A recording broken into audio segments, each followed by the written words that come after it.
बिस्मिल्लाहिर्रहमानिर्रहीम, अस्सलाम वालेकुम। Programme news talk Ashwin Jamal के साथ मैं हूँ माहा इकबाल।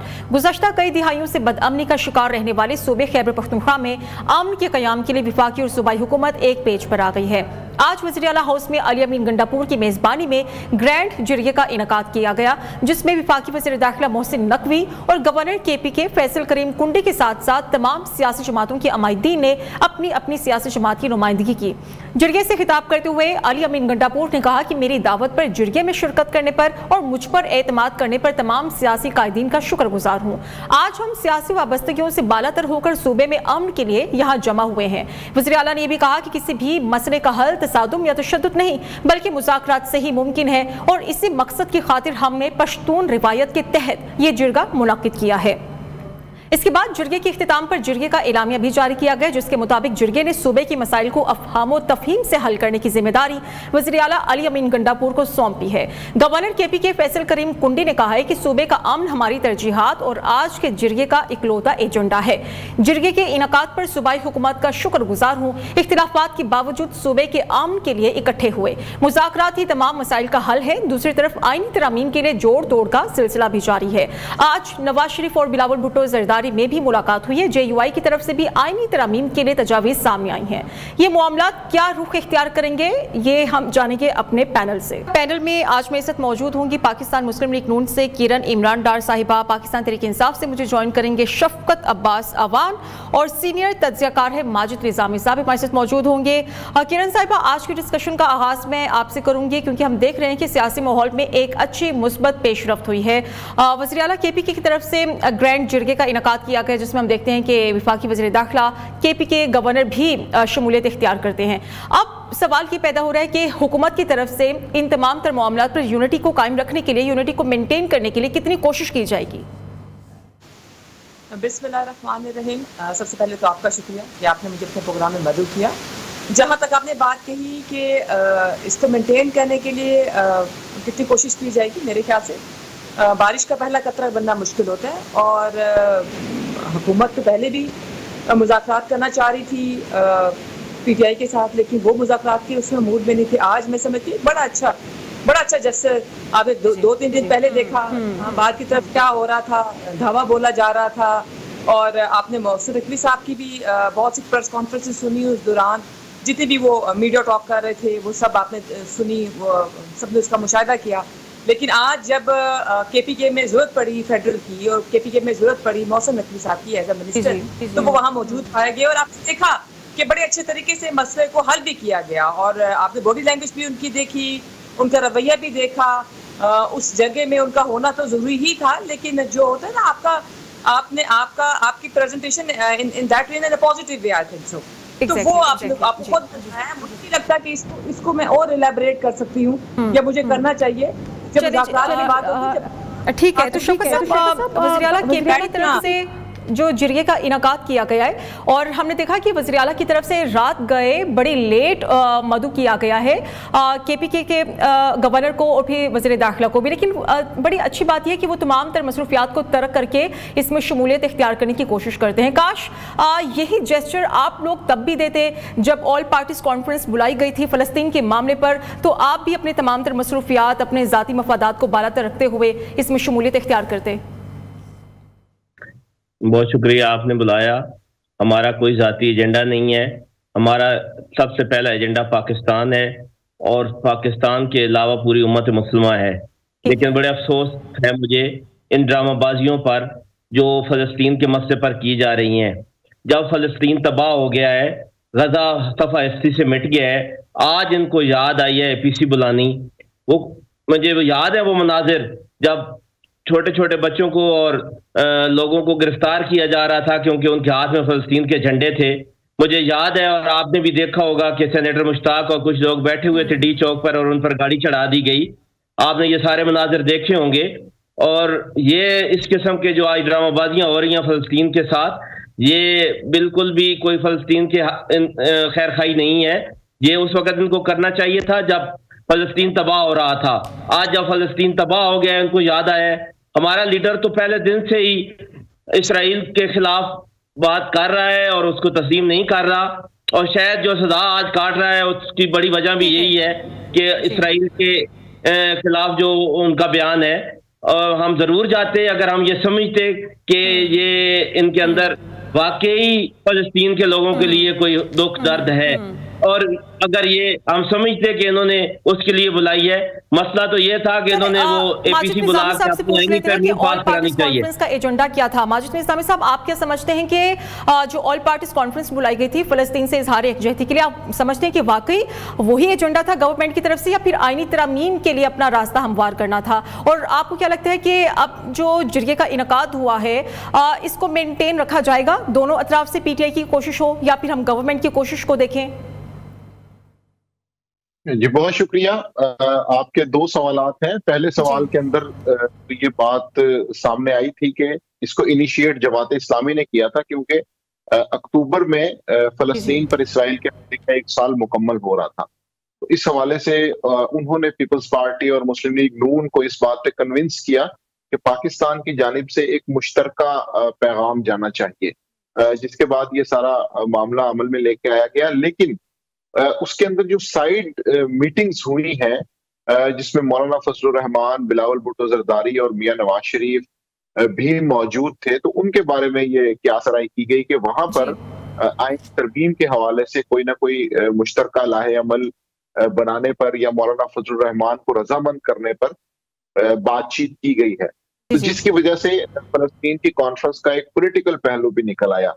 दूसरा जो मामला है जो आज हमें देखने को मिला है, तो ये रियासती पॉलिसी को जाहिर करता है कि जिसके लिए अली अमीन गंडापुर ने एक कॉपरेशन की है, जिसको मैं उनकी तकरीर से जोड़ना चाहूंगा जो उन्होंने खैबर पख्तूनख्वा असेंबली में की थी, और कहा था कि इदारों में कुछ लोग हैं जो ये चाहते हैं कि मामलात बेहतर हों।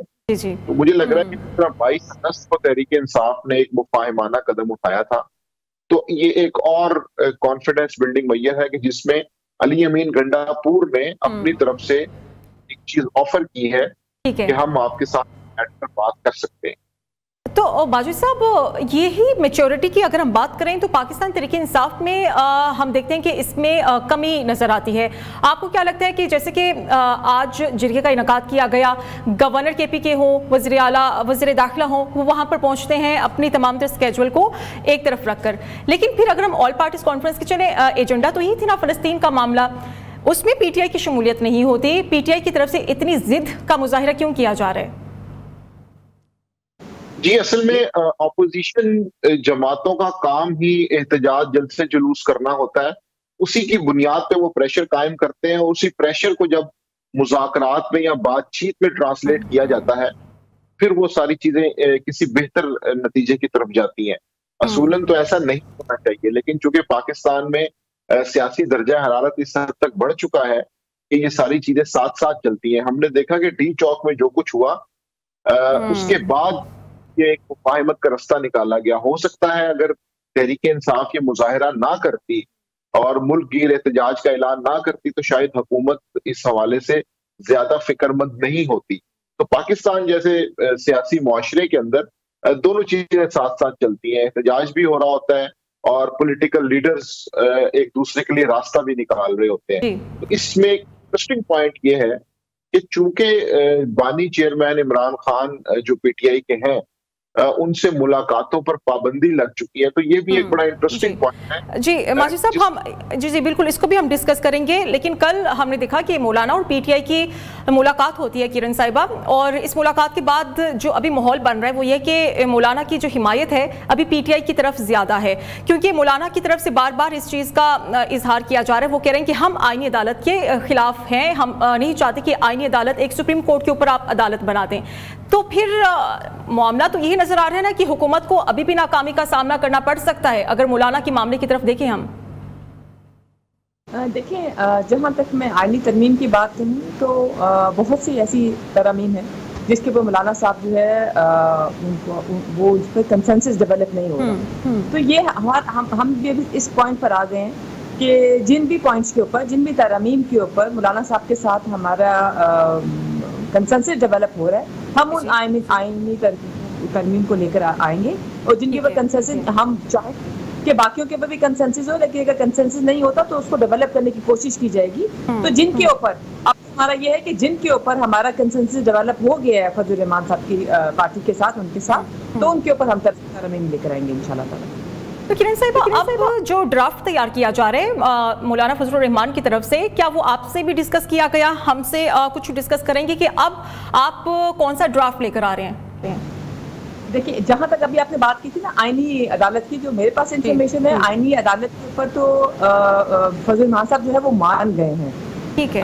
जो मसूदे की बात की, जो मेरे पास थोड़ी सी इंफॉर्मेशन है वो ये है कि एक आधे दिन में ये मसूदे जो हैं, जो पीपल्स पार्टी बना रही है, जो हुकूमत जो हमारी पार्टी बना रही है, जो फजल रहमान साहब बना रहे हैं, ये आपस में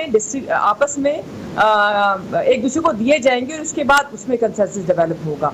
तो जो आईनी अदालत की बात है, उसके ऊपर तो जो मेरे पास इंफॉर्मेशन है, JUI की कंसेंसस है, वो बाकी पॉइंट्स के ऊपर नहीं आ रहे, लेकिन आईनी अदालत के ऊपर। किरण साहिबा, JUI के जो तर्जुमान है उनकी तरफ से ये बड़ा क्लियरली कहा गया है कि हम आईनी अदालत के खिलाफ हैं, लेकिन बेंच बनाने के हक में है। अब सिचुएशन ये वाली है। देखिए, इशू ये है, आप उसको आईनी अदालत नाम दे दें, आप उसको बेंच का नाम दे दें, इशू ये है कि जो आईनी चीज़ें हैं जिसकी वजह से सुप्रीम कोर्ट के काफ़ी केसेस जो है 61,000 से ऊपर जो है वो ज़ेरे इल्तवा है और जो लिंगर ऑन हो रहे हैं, जिनके फैसले भी, यानी उनकी समाअत ही नहीं हो रही, तो उनके फैसले कहाँ एक्सपेक्ट करेंगे आपके उनके जल्दी। तो एक मैं समझती हूँ इस बर्डन को डिस्ट्रीब्यूट करने की या इस बर्डन को कम करने की कोशिश की जा रही है, तो ठीक है, उसको हम आईनी अदालत नाम दे रहे हैं, अगर वो उसको बेंच का नाम दे रहे हैं तो ठीक है, आईनी ही तो होगा, वो बेंच आईनी ही चीजों को देखेगा, तो चाहे उसको बेंच का नाम दे दे या आईनी अदालत का नाम दे दे, नाम से तो कोई फर्क नहीं पड़ा। उनकी तो ये होगा कि TOR क्या होंगे और उन्होंने कैसे काम करना होगा और किन किन इश्यूज के ऊपर काम करना होगा। ठीक है। तो शफकत साहब, कल मुलाकात हुई है आपकी और मौलाना फजलुर रहमान की, तो कैसे ये मुलाकात रही? कुछ आपका फाइनल हुआ है इस मामले पर? क्योंकि आपका मुतालबा यही है कि हमें आईनी बेंच चाहिए, आईनी अदालत के आप खिलाफ हैं, तो कुछ कामयाबी हासिल हुई है PTI को मौलाना को मनाने में? 100% कामयाबी है। अच्छा, आईनी बेंच के हक में है हम। इस वक्त 60,000 से ज्यादा केसेस पेंडिंग है सुप्रीम कोर्ट ऑफ पाकिस्तान में, और आपको ये हैरानी होगी जान के कि सिर्फ 200 केसेस कॉन्स्टिट्यूशनल मैटर के हैं। क्या 200 केसेस के लिए एक अलहदा से कोर्ट बनाना जस्टिफाइबल है? क्या होनी चाहिए? तो यही चीज डिस्कस हुई है कि जो 5 सीनियर जज हैं सुप्रीम कोर्ट ऑफ पाकिस्तान की, उनका बेंच बना दें और जो भी कॉन्स्टिट्यूशनल मैटर आए उसको वो डिसाइड करें। इस पे तो हम बिल्कुल एग्री हैं और होना भी चाहिए, लेकिन ये मसला इनका नहीं। ये बनाना चाहते हैं एक ऐसी अदालत जो सुप्रीम कोर्ट से भी अबव हो, एक ऐसी अदालत जिसके ये खुद जजेस रखें और उसमें ज्यादातर रिटायर्ड जजेस हों और उनको ये अपनी मर्जी से इस्तेमाल करें जिस तरह आजकल हो रहा है। तो ये इनका मसला है। आईनी बेंच बनाना या आईनी मैटर का सलूशन इनका मसला नहीं है। और मौलाना साहब की बड़ी अच्छी सजेशन है, हम भी उसके साथ एग्री हैं और जरूर होना चाहिए आईनी बेंच। जो 5 सीनियर मोस्ट जजेस हैं सुप्रीम कोर्ट ऑफ पाकिस्तान के, तो उस पे ये एग्री नहीं होंगे बिल्कुल भी। इनको किरण साहब तो ये कह रहे हैं कि मौलाना 100% हमारे साथ हैं, फिर आपके पास 15 रोज बाकी रह गए हैं, वक्त कम है, मुकाबला सख्त है, कामयाबी कुछ मिलती हुई हमें भी नजर नहीं आ रही। देखिए, जो सियासी जमातें हैं उनका ऐसा ही रवैया होना चाहिए जैसे फजल रहमान साहब की पार्टी का है कि दरवाजे उनके खुले हैं, चाहे हम जाएं, चाहे पीपल्स पार्टी जाए या तहरीक इंसाफ जाए। लेकिन तहरीक इंसाफ अल्लाह करे वो फजल रहमान साहब से ये जरूर सीखे कि वो अपने मुखालफिनों के लिए भी दरवाजे बंद नहीं करते। आपको डीजल का जब जुमला भी याद होगा, आपको याद होगा कि इनके पीछे नमाज नहीं पढ़ी, कोई पॉलिटिकल बात नहीं करी, बट दरवाजे खुले हैं। ये 100% नहीं, मैं कह रही हूँ जी फजल रहमान साहब 200% इनके साथ हैं, लेकिन आप उनका तरीकेकार देखें, वो हर जमात को वेलकम कर रहे हैं, वो हर जमात से मिल रहे हैं, वो हर जमात का पॉइंट ले रहे हैं। वो अपनी राय जब देंगे, जब तरमीम होगी, जब उस पर वोटिंग होगी, वो हमें उससे पहले भी राय दे देंगे तो अंदाजा हो जाएगा। जहां भी बात की शिफ्ता साहब ने कि 200 अप्रोक्सीमेटली 200 आईनी जो है केसेस हैं, प्लीज मुझे जवाब दें इसका।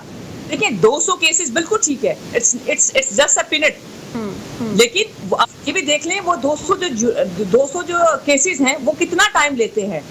ये आईनी चीजें जो हैं ये ज्यादा टाइम लेती हैं एज कम्पेयर टू जो दूसरे हमारे केसेस होते हैं उसके। तो हम तो टाइम, फिर में वही बात आ रही है कि वो हम तो वो टाइम बचाना चाहिए।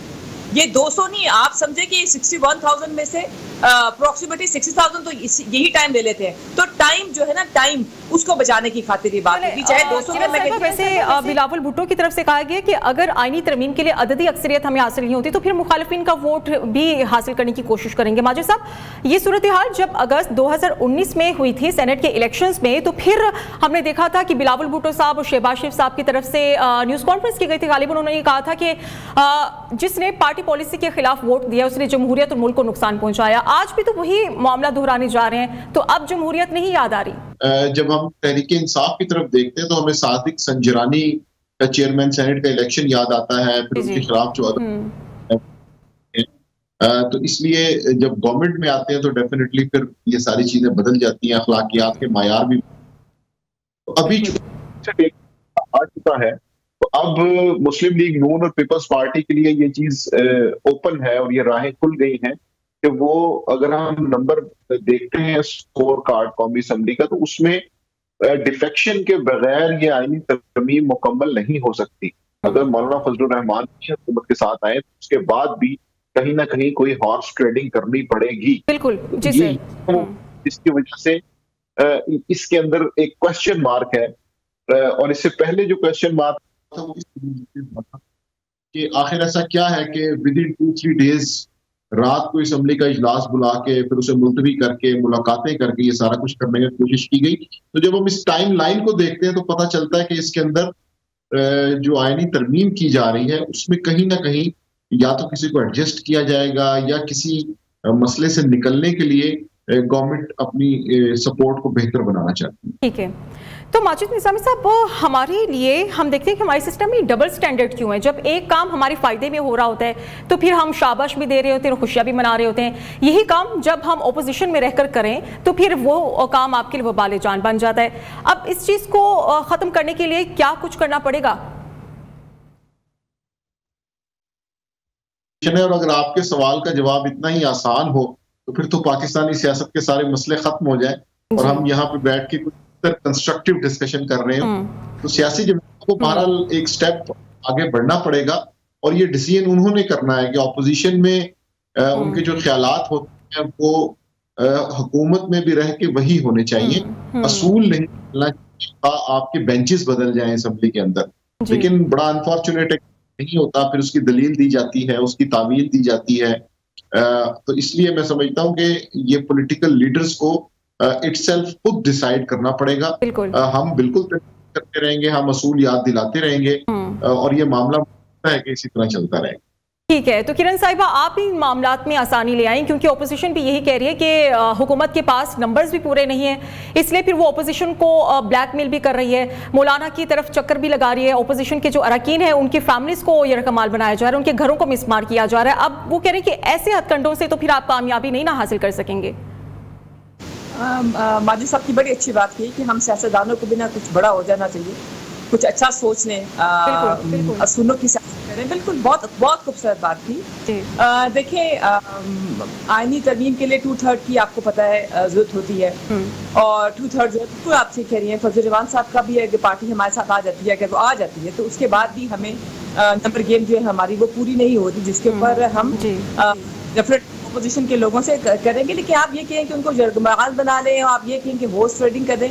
फिर दूसरी आपने बात कही कि रात को जो इजलास बुलाया गया, वो रात को नहीं बुलाया गया था, वो दोपहर को बुलाया गया, सुबह बुलाया गया था, फिर वो शाम तक चला गया। और दूसरा रात कई देर तक वो चलता रहा। सिर्फ ये कोशिश थी कि आप मुझे तो याद हो गया, मेरे ख्याल से जितने व्यूअर्स हमारा ये प्रोग्राम देख रहे होंगे और आपका पूरा स्टाफ जो है वो भी, उसको भी सबक याद हो गया होगा कि 15 सितंबर जो है वो पूरी दुनिया में डेमोक्रेसी डे के तौर पे मनाया जाता है। तो हमारी भी ख्वाहिश थी 26 अमेंडमेंट होने जा रही है आइन में, तो हम उसको उस डेमोक्रेसी डे के साथ हम एसोसिएट करें जिसमें हम नाकाम रहे। और फिर कहा जाता है रात 2 बजे तक किसी ने नहीं बिठाया था। अगर आपका इजलास 12 बजे से पहले खत्म ना हो, पहली बात तो ये 12 बजे से इजलास तो हुआ ही नहीं था। आपने देखा था जो तिलावत हुई, नात-ख्वानी हुई, हदीस पढ़ी गई, तराना हुआ और उसके बाद इजलास खत्म कर दिया गया। और अगर 2 बजे तक आपके बड़े बड़े जो रहनुमा है ख्वाजा आसिफ, अगर हम बयान देखें, वो डरे हुए हैं, वो कह रहे हैं कि आईनी तरमीम हो जानी चाहिए, वरना ये भी हो सकता है कि इलेक्शन का ऑडिट करना पड़ जाए। अब आपके लिए आईनी तरमीम पास कराना हर हाल में जरूरी है, वरना आपको हुकूमत से भी हाथ धोना पड़ सकता है।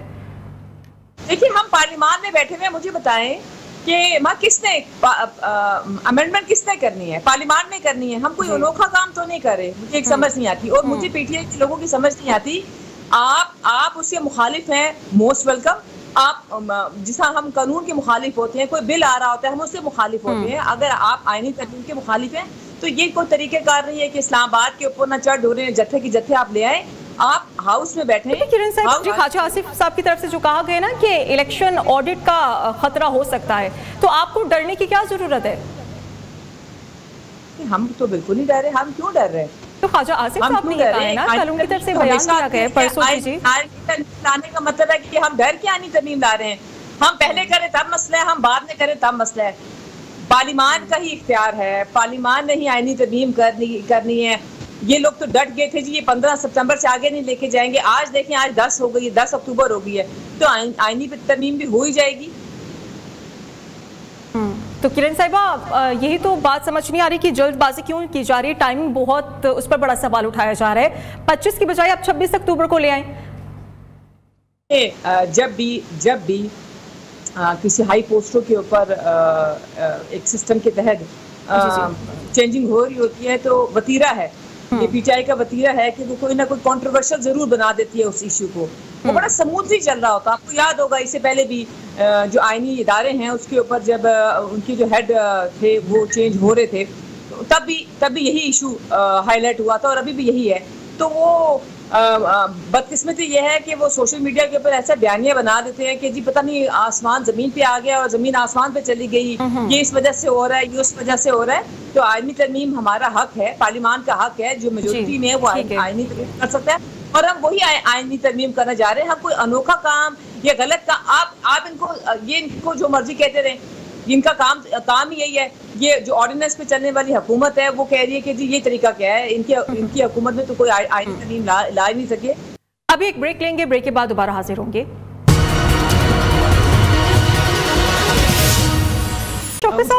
जब सिस्टम बड़ा स्मूथली चल रहा है, किरण साहिबा कह रही हैं कि फिर आप शोर मचाना शुरू कर देते, मुल्क अगर तरक्की करे तो फिर आपकी तरफ से शोर शराबे शुरू हो जाते हैं। तो फिर आप बता दीजिए कि आईनी तरमीम के आप खिलाफ क्यों है, क्यों डर लग रहा है आपको आईनी तरमीम से?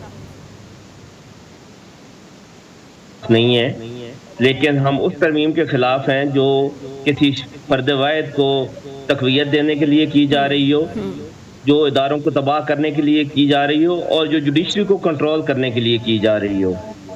और ये जो कह रही हैं मैडम किरण साहबा, हालात ये हैं कि हमारे इस वक्त तमाम MNA छुपे हुए हैं कहीं एक मुल्क के कोने में, और इस वक्त जब प्रोग्राम हो रहा है तो मेरे डेरे पर और मेरे घर पर पुलिस बैठी हुई है, और मेरे जो हमारे MNAs हैं उनकी एक MNA की बीवी को और बेटी को उठाकर ले गए और उससे कहा कि फ़ौरन यहाँ पर पहुँचो, उसकी बीवी से फ़ोन करवाया है, और वो बेचारा वहाँ पे पहुँचा है। और वो उस दिन अगर अमेंडमेंट होती तो वो वोट भी उनको देता, क्योंकि उनके पास था वो, और वो उसको लेके आए थे। लेकिन शुक्र अल्हम्दुलिल्लाह, क्रेडिट गोज़ टू मौलाना फजलुर रहमान कि वो उस दिन की जो तरमीम जो है वो ना हो सकी। हालात जब ऐसे हों तो ये जमहूरियत है क्या कि आप लोगों को इस वक्त कौन हमारा MNA है जो अपने घर पर है, और कौन से लोग, कोई एक बंदा नहीं है जिसको ऑफर नहीं दी जा रही। मुझे तो नहीं पता कि ये जो 100 करोड़ रुपया हमें ऑफर कर रहे हैं, इन्होंने देना कहाँ से है?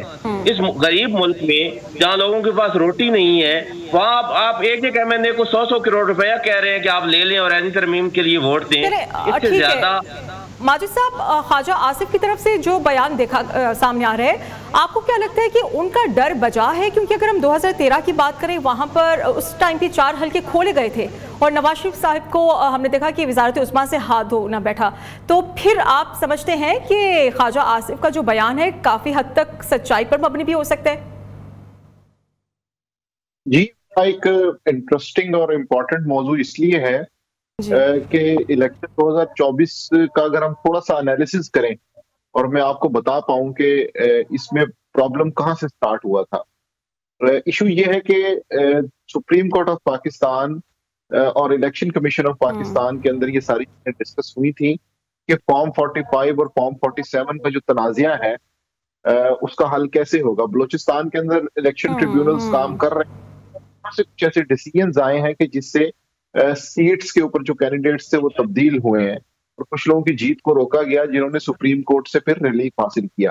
अब असल मसला है पंजाब में, यहाँ पर पाकिस्तान तहरीक इंसाफ का ये का क्लेम है कि यहाँ पे हमारी कुछ 30 के आसपास ऐसी सीट्स हैं कि जिनके ऊपर हमारे पास फॉर्म 45 मौजूद है। तो अगर ये की थ्योरी है, ये इस बेस पे है, अगर उनमें से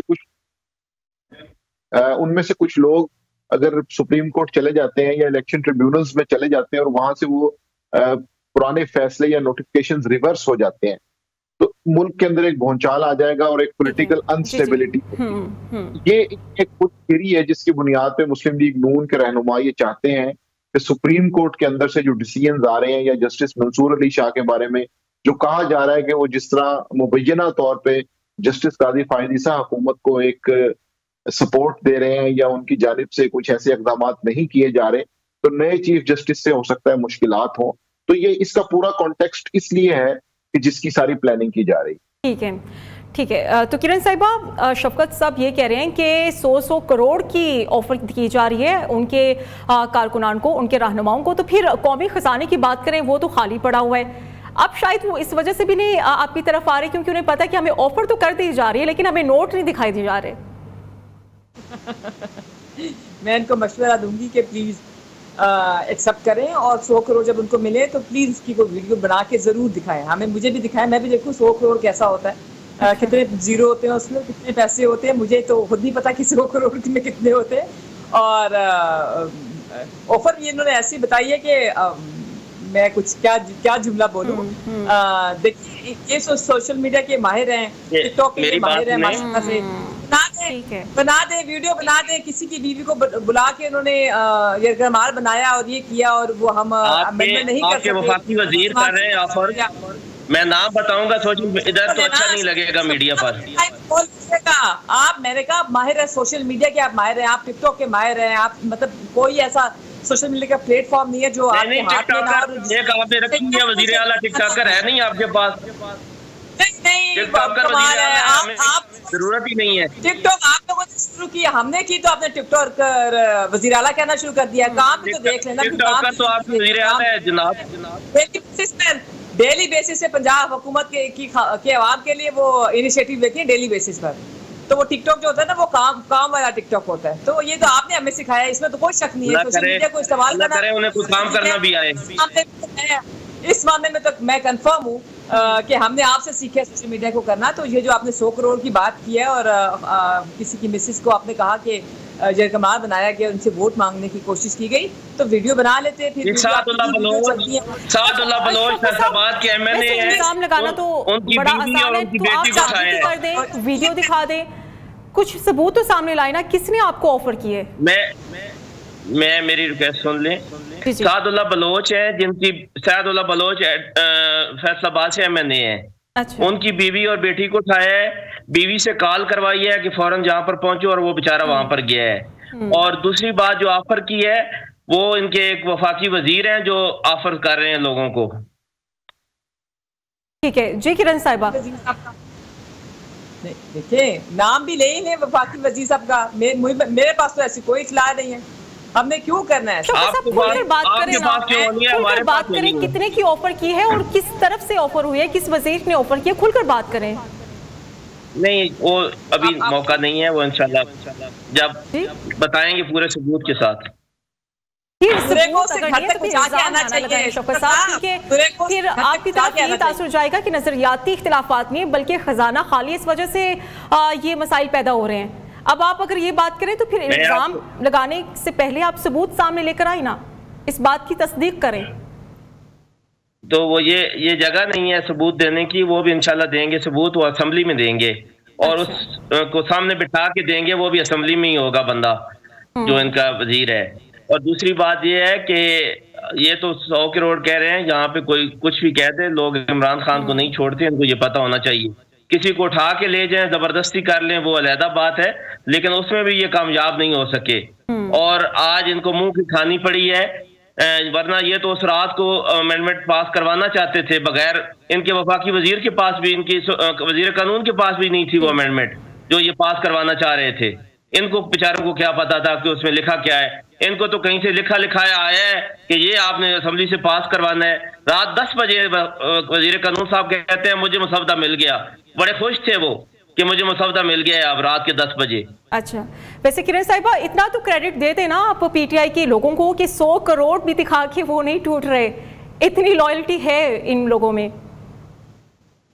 पहले ये मुझे वीडियो बना के देना, पहले मैं देख लूं कि ये सच है या नहीं है। इनकी बातें कैसे मान लें, इनकी बातें कैसे मान लें। वही जत्था जो फेडरल के ऊपर चढ़ाई करने के लिए आया है, और आज जब रियासत की रिट को चैलेंज किया गया तो वफाकी वजीर साहब और मैं गवर्नर साहब को देखिए, आप राइट और लेफ्ट एक तरफ और एक दूसरा, यानी राइट और लेफ्ट वो पिक्चर मैं समझती हूँ उनको फ्रेम करा के ना, इनको भी चाहिए अपनी जो डीपी ना वो चेंज करके ना वो तस्वीर जरूर लगाए।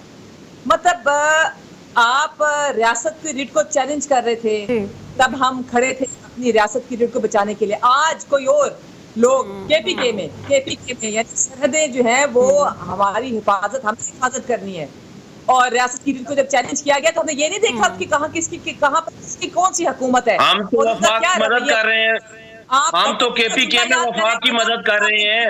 ये मैडम क्या कहना चाह रही हैं? बोला कि मैंने फेडरल से बात की, उनकी तरफ से बहुत अच्छा जवाब आया।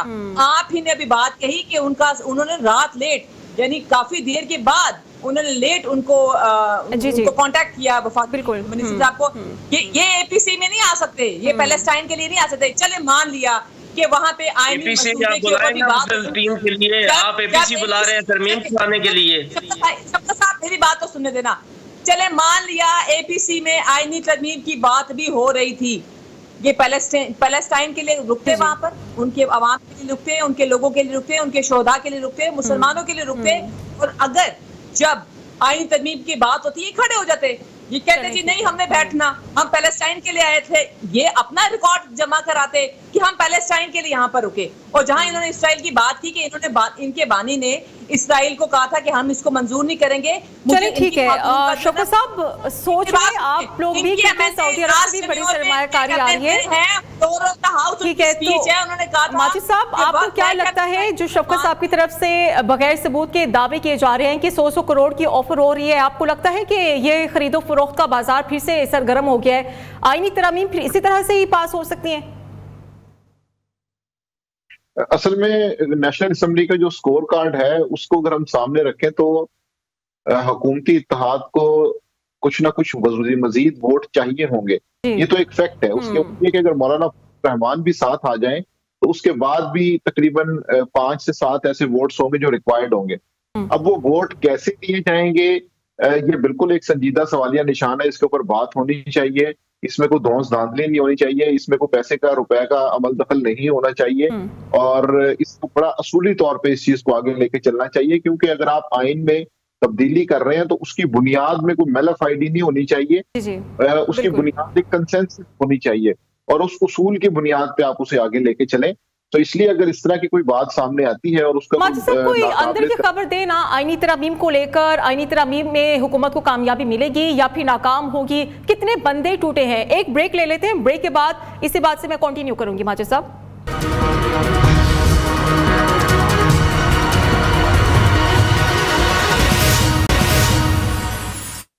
जी वेलकम बैक नाजरीन। माजिद निज़ामी साहब, ब्रेक पर जाने से पहले कुछ सवाल मैं छोड़ के गई थी।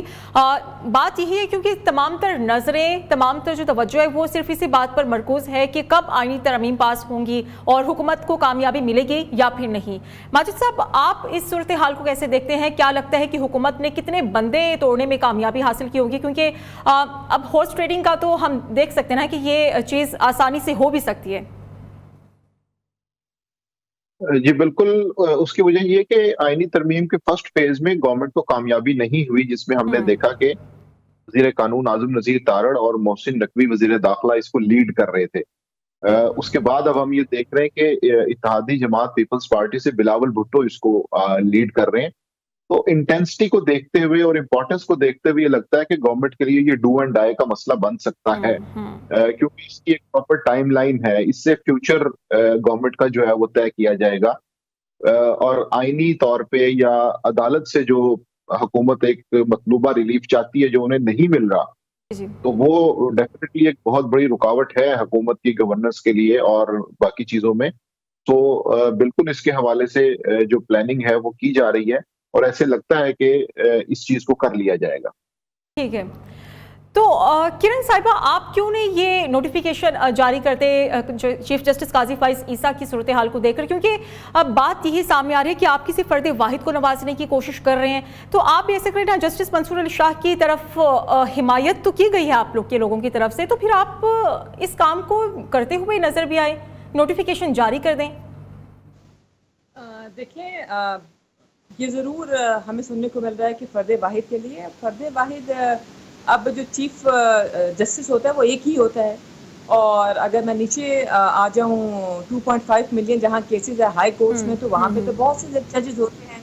तो जिस तरह वज़ीर आज़म एक होता है, सदर एक होता है, लेकिन मिनिस्टर एक नहीं होते हैं। फिर आप आ जाएँ चीफ ऑफ आर्मी स्टाफ एक होता है, चीफ जस्टिस एक होता है। अब उसको अब चीफ जस्टिस एक ही होता है और चीफ आर्मी स्टाफ भी एक ही होता है, उसको फर्द वाहिद कर दे, वो भी वक्त था।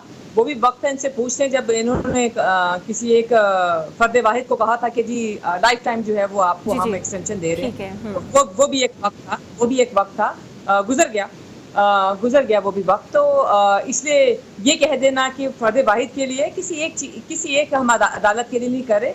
और दूसरी बात, अदालतें भी बाकी इदारे भी अपने अंदर झांक कर देखें तो उन्होंने काफी किरण साहिबा, पीटीआई रहनुमाओं की तरफ से ये बात बड़ी बार की जा रही है, दोहराई जा रही है, वो कुछ तहफ़्फ़ुज़ात का इजहार कर रहे हैं। वो कह रहे हैं कि हमें बानी पीटीआई इमरान खान की सेहत के हवाले से अच्छी खबरें नहीं मौसूल हो रही हैं, और फिर दूसरी तरफ आपने उनसे मुलाकातों की जो एक कड़ी है वो भी आपने फिलहाल रोक दी है। ओआईसी की अगर हम बात करें तो उसको कुछ वक्त है, लेकिन अभी से पाबंदी क्यों लगाई गई है गवर्नमेंट की तरफ से? इसी को टाइम है, बिल्कुल आप ठीक कह रही हैं, लेकिन आप ये भी देख रही हैं कि जब मलेशिया के प्राइम मिनिस्टर आए थे तो क्या हुआ था, क्या इस्लामाबाद की क्या हालत कर दी थी। फिर आप अभी सऊदी डेलीगेशन आया हुआ है, फिर देखिए ओआईसी के जो सरबराहान ने आना है, उनकी बहुत बड़ी जो है ओआईसी शंघाई ताउन तंजीम के लोगों ने जो आना है, उनकी पहले टीम्स आती हैं जो सिक्योरिटी को चेक करती हैं। अगर हम आज मेरा अपना असेसमेंट है कि तहरीक इंसाफ साहब के जो सरबराह हैं उनके साथ अगर ये मीटिंग्स को हमने क्यों किए, वो इंतशार की सियासत से फैलाते हैं।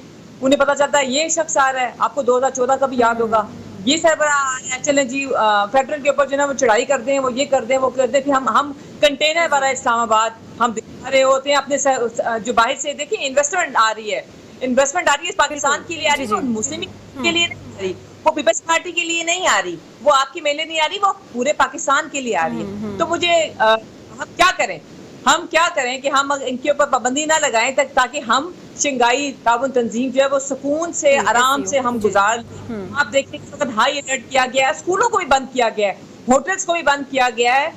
इस पूरा हफ्ता जो है हमने इन चीजों को कंट्रोल करने की कोशिश की ताकि कोई भी ना कहानी जो है ना, कोई खुदा न खास्ता अल्लाह करे कि जो ये वक्त है ये पाकिस्तान को। हुकूमत की तरफ से ये टैग क्यों लगाया हुआ है पीटीआई पर कि जब भी मुल्क की जो मईशत है सही समत की तरफ चलती है, सरमायाकारी आती है, क्योंकि अभी हम देखें कि सऊदी डेलीगेशन भी आया हुआ है एक अच्छी सरमायाकारी लेकर, तो फिर आपकी तरफ से इंतशार की सियासत शुरू हो जाती है, आप जल्द से जुलूसों का काम करना शुरू कर देते हैं। वो यही बात करें ना कि आप भी थोड़ा सुलझेपन का मुजाहिरा करें। उनकी तरफ से ये मुतालबा भी था कि अभी आपने जो इस्लामाबाद की तरफ एहतजाज किया है वो इस कॉन्फ्रेंस की बात कर लेते तो बेहतर ना होता। डेमोक्रेटिक कंट्रीज हैं जो भी, उनमें एहतजाज जो है वो रिवायत है और होता है। पता नहीं ये एहतजाज से क्यों डरते हैं। और बाकी रह गया, इनको तो मौलाना साहब ने बड़ी अच्छी तजवीज़ दी थी कि आप ये जो गैर आईनी मार्शल लाई कर रहे हैं तरमीम, इसको आप रोक लें। और मैं अग्री करूंगी इस बात से कि एहतजाज जमहूरी हक है, लेकिन मुल्की हालात को मद्देनजर रखें ना। मेरा जवाब तो सुन लें। जी। इनको मौलाना साहब ने कहा था कि आप ये जो अपनी गैर आईनी तरमीम है इसको रोक लें शंघाई तावन तंजीम के इजलास तक, और जो अपोजिशन है उसको मैं कहता हूँ कि वो अपना एहतजाज जो है मौखर कर दे। तो इनको पता नहीं क्यों इतनी जल्दी पड़ी हुई है, इन्होंने मौलाना साहब की वो बात भी नहीं मानी, और ये उससे पहले करना चाहते थे, लेकिन वो तो खैर नंबर गेम है, वो इनसे पूरी नहीं होगी इंशाल्लाह कभी भी। तो ये गवर्नमेंट है, इनको पहला स्टेप लेना चाहिए था, यही मान जाते वो बात के वो कोई कौन सा बम गिर जाना है 17 के बाद। आप ही बता दें क्या इतनी जल्दी थी? मौलाना साहब की तरफ से भी तो ये तजवीज़ थी ना कि आप आईनी तरमीम का मामला SCO के बाद दोबारा से कंटिन्यू करें, लेकिन गवर्नमेंट ये कोशिश कर भी रही है कि हम SCO के बाद ही इस चीज़ को दोबारा से लेकर आएंगे। अब तो वो लेके आएंगे, अब तो उनके पास ना नंबर पूरे हैं, लेकिन ये उस वक्त तजवीज़ जब हमारा इधर एहतजाज शुरू हो रहा था, ये उस वक्त तजवीज़ दी थी मौलाना साहब ने, और इन्होंने नहीं मानी। उस वक्त ये फिर दोबारा चाह रहे थे कि हम दोबारा आप ही पहल कर रहे हैं इन नए कामों में, अच्छे कामों में, आपकी तरफ से पहल हो जाए तो क्या हर्ज होगा? जी गवर्नमेंट ने पहल करनी होती है।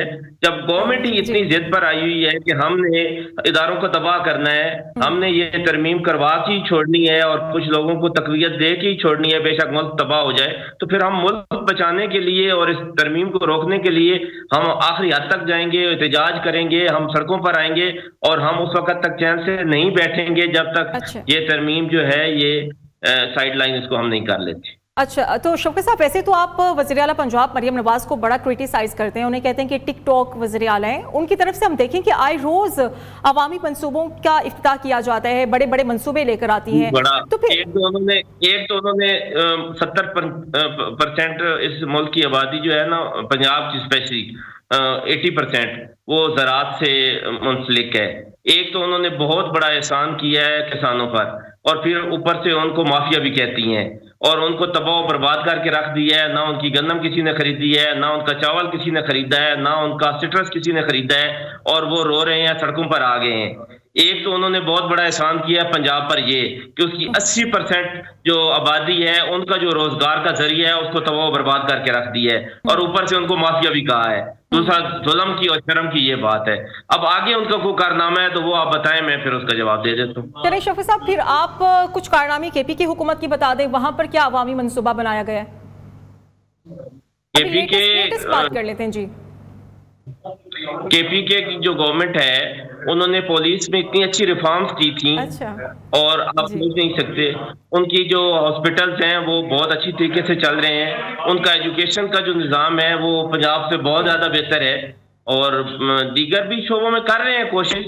लेकिन मैं तो इस वक्त आपने पंजाब की बात की तो मैंने उसको आपको जवाब दिया है। मैं खुद एक किसान हूँ और मुझे पता है कि क्या किसानों पर बीत रही है, और पूरे पाकिस्तान को पता है कि इस पंजाब की 80% आबादी के साथ क्या जुल्म हुआ है। ठीक है, तो किरण साहिबा, KP के में हम देख रहे हैं कि वज़ीर आला खैबर पख्तूनख्वा अली अमीन गंडापुर की तरफ से तमाम इख्तियारात भी छीने गए हैं। अब ये चीज़ होना, फिर दूसरी तरफ जब अली अमीन गंडापुर की तरफ से धमकी दी जा रही है, IG इस्लामाबाद को वो तंबीह कर रहे हैं कि आइंदा तुम ये करोगे काम तो फिर हमसे बुरा कोई नहीं होगा।